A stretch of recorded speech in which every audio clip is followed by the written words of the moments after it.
Changing the phone number on your DoorDash account is a straightforward process. Follow these steps to update your contact information quickly.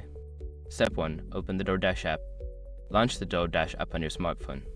Make sure you're logged into your account to access your settings. Step 2. Access account settings. Tap on the profile icon or the menu icon in the top corner of the app. From the drop-down menu, select account or account settings to enter your account management options. Step 3. Select phone number. In the account settings, look for the option labeled phone number or contact information. Tap on this option to proceed to the phone number update section. Step 4. Enter new phone number.